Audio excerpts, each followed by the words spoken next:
Olá, muito bom dia para você que acordou bem cedinho para começar o seu dia bem informado. Hoje é quinta-feira, dia 9 de agosto. O Manhã no Ar está só começando e eu te convido a conhecer os destaques dessa edição. Audiência de custódia. Justiça do Amazonas coloca em liberdade empresário que foi flagrado com menina de 13 anos em motel. Na delegacia, o acusado preferiu manter o silêncio. O empresário e a tia estavam com o rosto coberto para manter o sigilo sobre a identidade da menina. Dinheiro falso. O homem é preso por negociar notas falsas em grupo na internet. A nota amassada no meio da noite, na pressa, eles passando a nota, então os comerciantes, as vítimas são enganadas com bastante facilidade. Mulher morre e outra fica ferida após participar de ritual religioso em Manaus.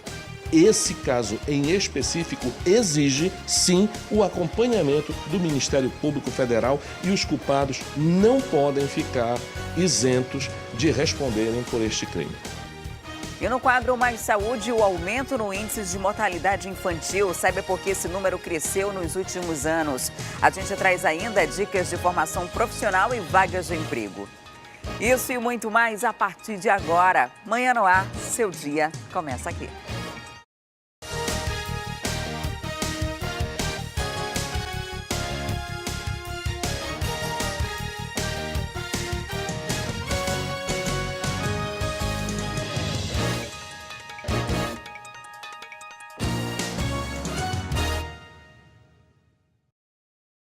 Minutos, nós já estamos ao vivo e você pode participar do Manhã no Ar, é muito simples. Manda para cá a sua sugestão de reportagem, denúncia ou flagrante, é só ir na nossa rede social, vai aqui ó, no Facebook do Manhã no Ar, que eu estou esperando o seu recadinho, a sua sugestão de entrevista, reportagem. Você também pode enviar seus vídeos e fotos. Nós já estamos ao vivo no aplicativo Acrítica Play, se você ainda não tem, dá tempo de baixar, você pode acompanhar em qualquer lugar do mundo a nossa programação ao vivo, além de acompanhar na plataforma da internet acriticaplay.com. Por lá tem toda a nossa programação ao vivo e conteúdos extras feitos para você.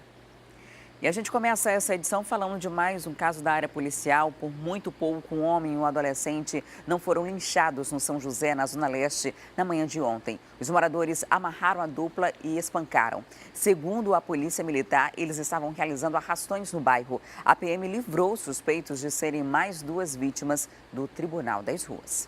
Segundo informações da polícia, a dupla estava em uma moto fazendo arrastões aqui na Rua das Palmeiras, no bairro São José. Eles abordavam as pessoas com uma faca, intimidavam as pessoas que passavam e que estavam em parada de ônibus e recolhiam todos os pertences.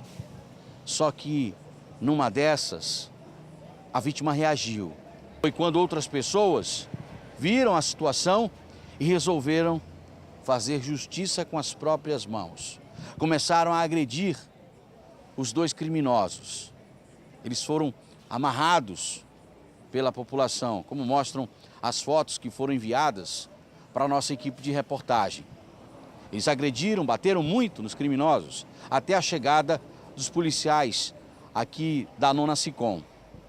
Os policiais pegaram os dois criminosos, levaram para o Hospital e Pronto-Socorro João Lúcio, na Zona Leste, para receber os primeiros atendimentos.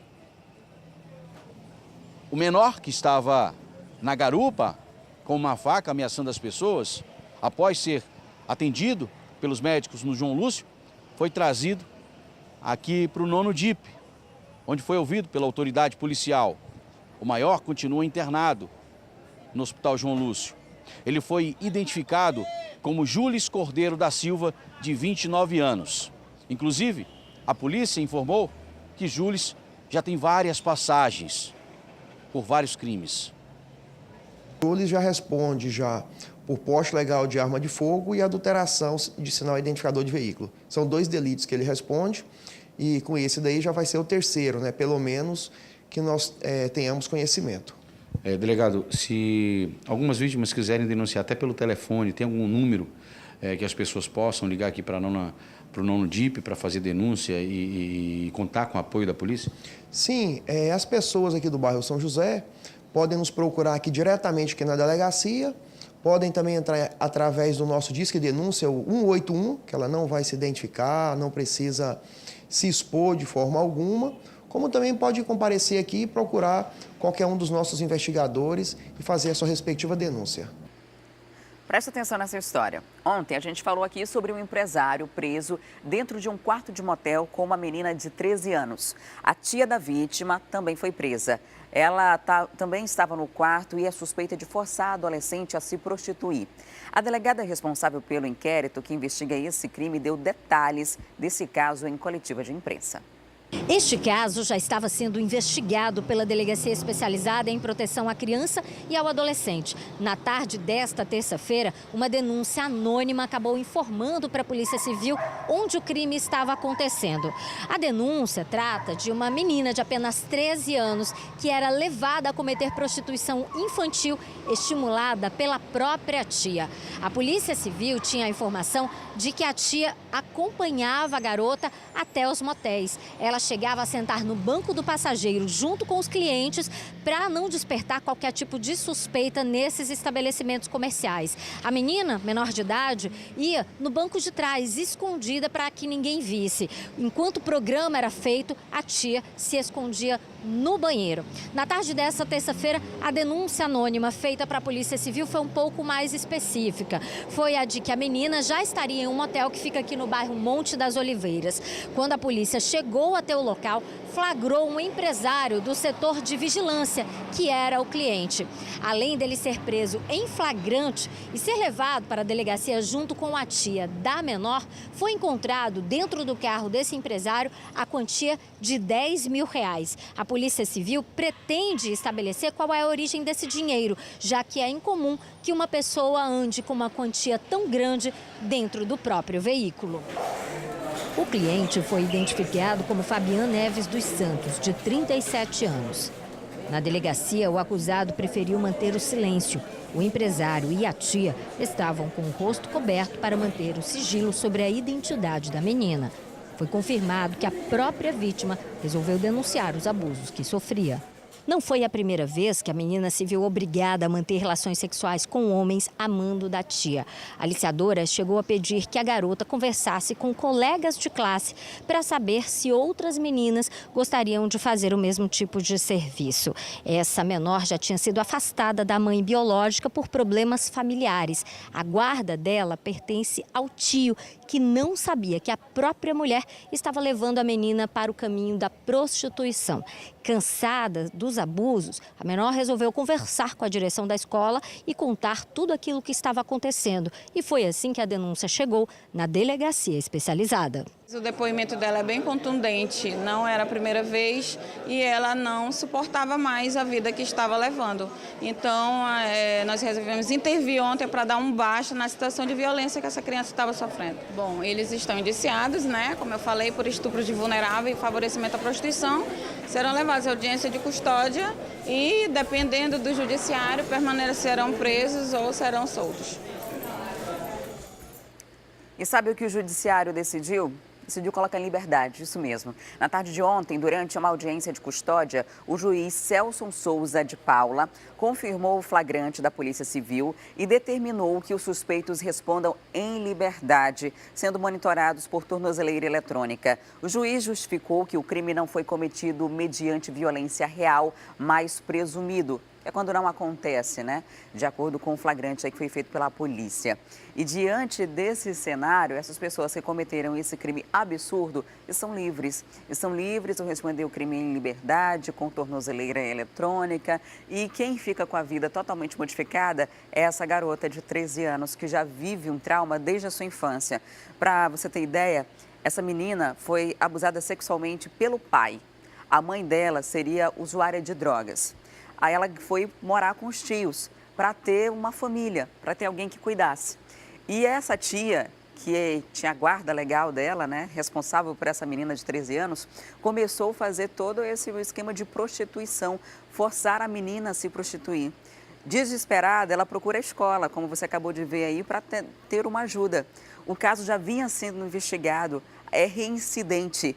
E ainda assim, a tia e esse criminoso estava com a garota, porque que foi um crime presumido. O que vai fazer no motel com uma menina de 13 anos? Conversar é que não é, né? Então, diante desse cenário, o juiz ainda determinou isso. A gente espera que essa decisão possa ser revista, que quando esse caso chegar de fato à justiça, mais uma vez, possa ter o rigor que precisa. Porque não adianta denunciar e quem vai possivelmente para o abrigo agora, quem fica sem família, sem atendimento, sem acolhimento, é a adolescente que é a vítima da história. Quem cometeu o crime ganha liberdade. E uma mulher morreu e outra ficou ferida após participarem de um ritual religioso chamado prova. Segundo representantes das religiões de matriz africana, a casa onde esse caso ocorreu funcionava provisoriamente como um terreiro de umbanda. De acordo com a polícia, um homem foi indiciado pela morte da vítima. Tudo aconteceu no dia 29 do mês passado. Era um aniversário, mas de uma entidade, que aconteceu nesta casa que fica na rua Antônio dos Passos de Miranda, no Petrópolis, na zona sul aqui da cidade.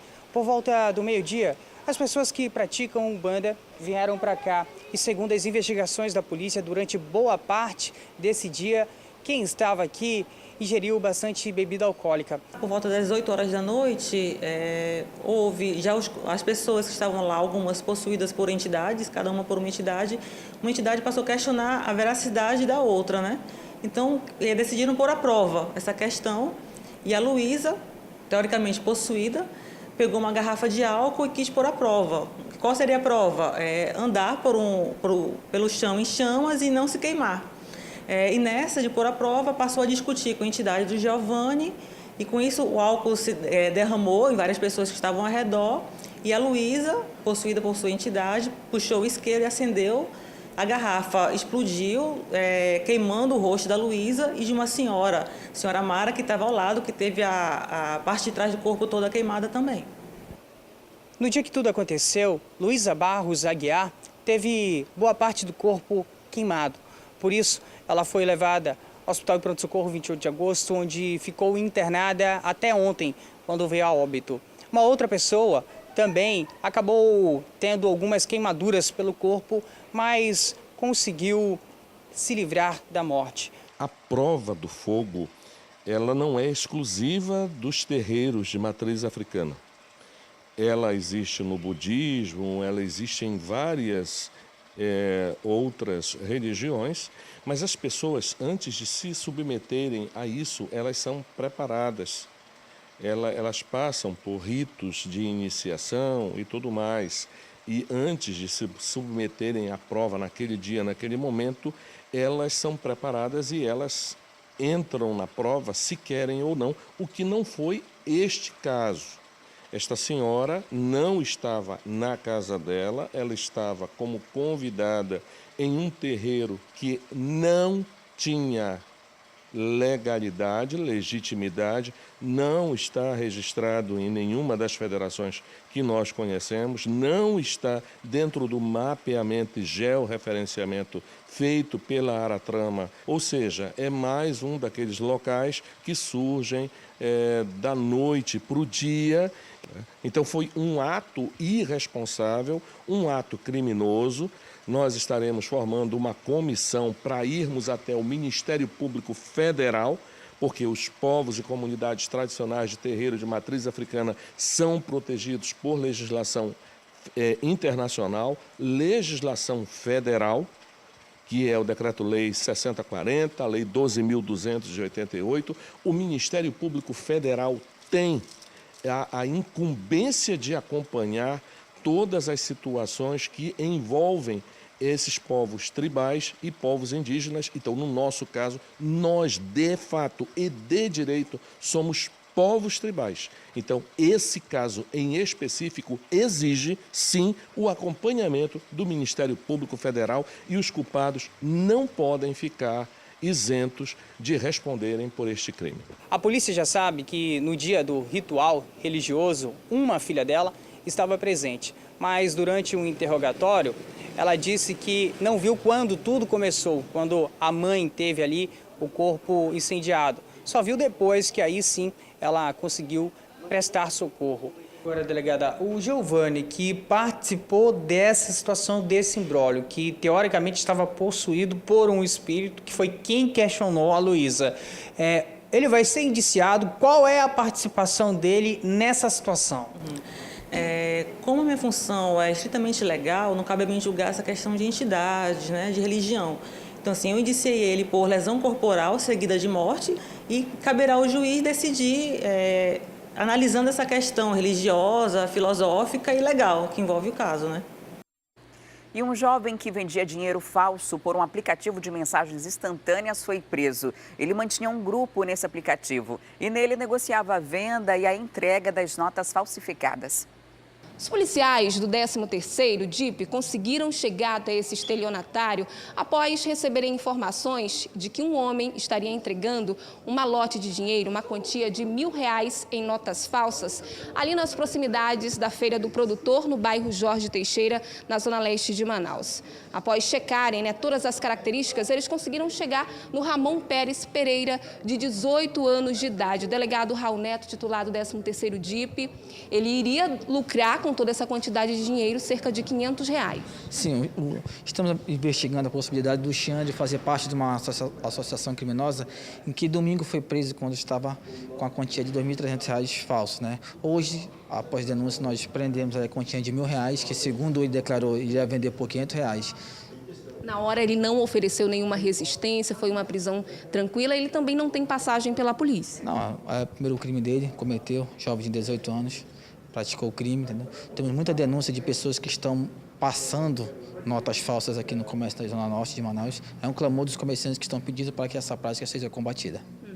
Muitos comerciantes reclamando porque é muito difícil reconhecer, principalmente quando vai ali no meio de muitas notas. A gente pode até pegar uma aqui para mostrar, porque é realmente muito parecida, né, delegado? Sim, você vê pelo papel que a falsificação é um pouco grotesca, entendeu? Algumas notas possuem até aquela linhazinha.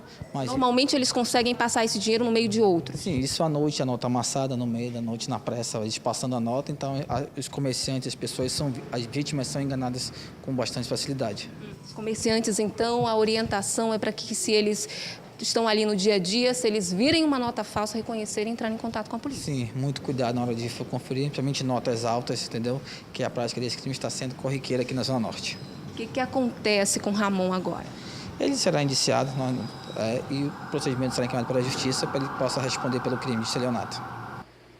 Esse estelionatário normalmente ganha liberdade com muita facilidade, né? Mas a pena de falsificar pode variar, falsificar dinheiro pode variar de 3 a 12 anos, é o artigo 289 do Código Penal, e pode implicar em várias questões aí problemáticas na justiça. Agora, o que me chamou a atenção foi essa mensagem aqui no grupo que esse criminoso criou. Ele diz o seguinte: temos grupos de clientes no WhatsApp, trabalhamos com honestidade, entregas 100% garantidas, clientes satisfeitos.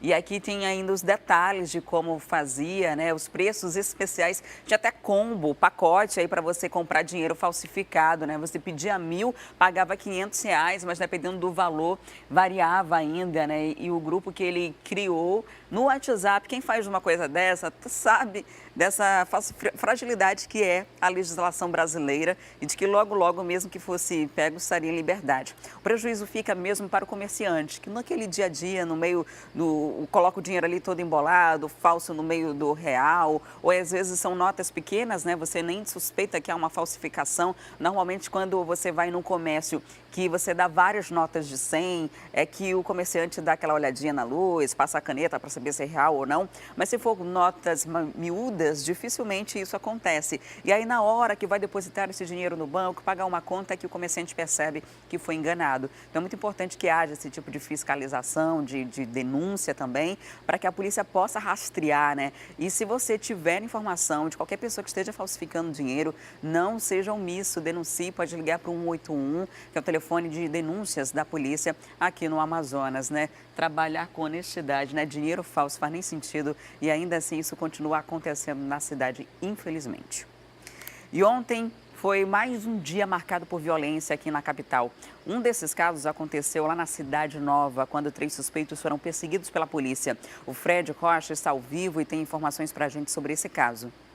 Olá, Fred, muito bom dia para você. Conta para a gente como que aconteceu esse assalto que acabou na morte de um dos acusados.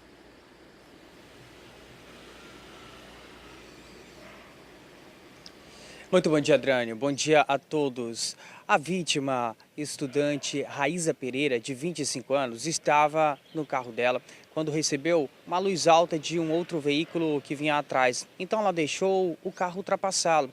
Em seguida, esse veículo fechou o carro dela e aí 2 bandidos saíram, já renderam e levaram o carro dela embora. Como ela já estava próxima ali da residência, alguns vizinhos viram o que aconteceu, ela pediu ajuda e houve uma perseguição inicial dos próprios vizinhos aos bandidos. Em seguida, a polícia militar foi acionada e aí os policiais também entraram nesta perseguição.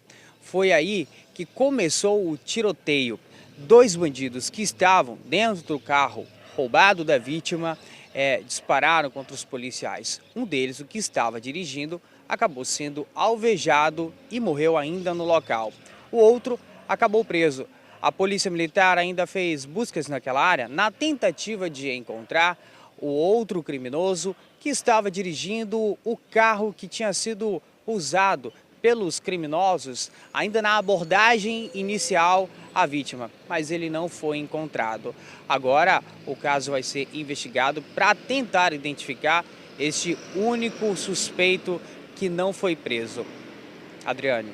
Agora, outro caso que chamou a atenção foi lá no bairro Monte Sião, na Zona Leste. Um motoqueiro foi assaltado e covardemente morto. Uma situação bastante triste. Como foi que isso aconteceu, Fred?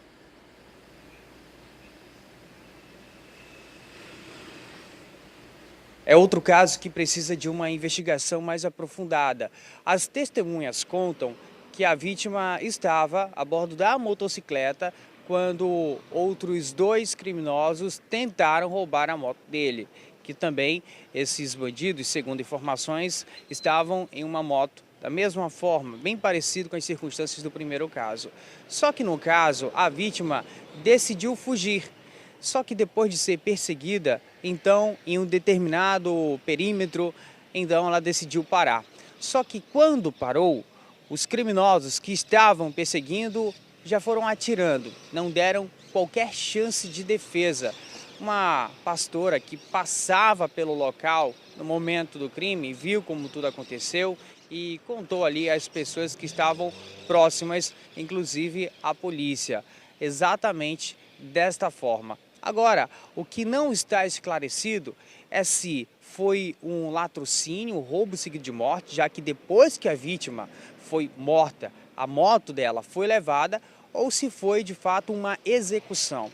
Até mesmo para saber qual delegacia deve ficar a cargo deste caso, é preciso que haja essa investigação mais aprofundada que eu falei no início. Se a Delegacia de Homicídios e Sequestros vai investigar ou a Delegacia de Roubos e Furtos e Defraudações, no caso, se for um latrocínio. A princípio, o caso está com a DEHS. A vítima não teve o nome revelado. Adriane. Tá certo, Fred. Muito obrigada pelas informações. Até daqui a pouco. E lá na Zona Leste de Manaus, no bairro Zumbi, uma drogaria foi assaltada. Até o momento, ninguém foi preso. Esse é um dos destaques do nosso resumo dos casos de polícia. O estabelecimento tinha acabado de abrir quando os funcionários foram surpreendidos por um bandido. Um atendente estava arrumando os medicamentos na prateleira e a operadora de caixa estava sentada quando o homem entrou no local e anunciou o assalto. Ele levou a quantia de R$150 e um telefone celular. O caso foi registrado no 9º Distrito Integrado de Polícia. O autor do crime não foi identificado. Bombonzeiro é preso com droga na mochila. A Polícia Militar informou que durante o patrulhamento no centro, identificou Jonathan de Faria, de 25 anos, em atitude suspeita. Ao revistá-lo, encontrou 60 trouxinhas de maconha e 16 trouxinhas de ox. O caso foi registrado no 24º Distrito Integrado de Polícia. Suspeito de tráfico tenta fugir da PM. Mário Gomes, de 22 anos, foi preso na madrugada de ontem. O caso foi registrado no 24º Distrito Integrado de Polícia. Uma denúncia informou que na rua Igarapé de Manaus, no Prosamin do Centro, um homem estava traficando drogas. Ao avistar a viatura, ele correu e largou uma bolsa. Em seguida, o infrator foi preso. Na bolsa havia cocaína, maconha e ox. E o Conselho Tutelar da Zona Leste ouviu as partes envolvidas no caso de embriaguez de menores ocorrido em uma escola no bairro do Coroado. A denúncia era de que adolescentes entre 15 e 17 anos teriam comprado e ingerido bebida alcoólica dentro da escola pública. O relatório sobre esse caso será encaminhado ao MP Amazonas. Depois de ter acesso a essas imagens que mostram os alunos aparentemente embriagados, o Conselho Tutelar da Zona Leste decidiu ouvir os envolvidos no caso. O diretor afastado disse ao Conselho Tutelar que está sendo perseguido por pessoas que não o querem à frente da direção da escola e disse que foi vítima de uma armação. Segundo ele, os alunos ingeriram bebida alcoólica fora do colégio e depois vieram para cá. Mas não foi isso que as adolescentes disseram ao Conselho. Um adolescente de 17 anos, ele informou a gente que comprou a ficha com a secretária e pegou a bebida alcoólica na escola, dentro da escola, onde todos os colegas deles eram menor de idade e estavam ingerindo a bebida alcoólica dentro da escola. O caso ocorreu aqui na escola José Cláudio de Souza, no Coroado, na Zona Leste. Na última sexta-feira, adolescentes entre 15 e 17 anos teriam bebido durante um arraial. Alguns passaram mal e estavam sem a presença dos pais. Uma testemunha denunciou o fato à polícia. A SEDUC apura a ocorrência e o Conselho Tutelar vai levar a situação à Justiça. Fizemos todos os levantamentos, agora vamos comunicar via relatório ao Ministério Público num prazo máximo até 48 horas, para que o Ministério Público possa analisar o processo e fazer os procedimentos adequados.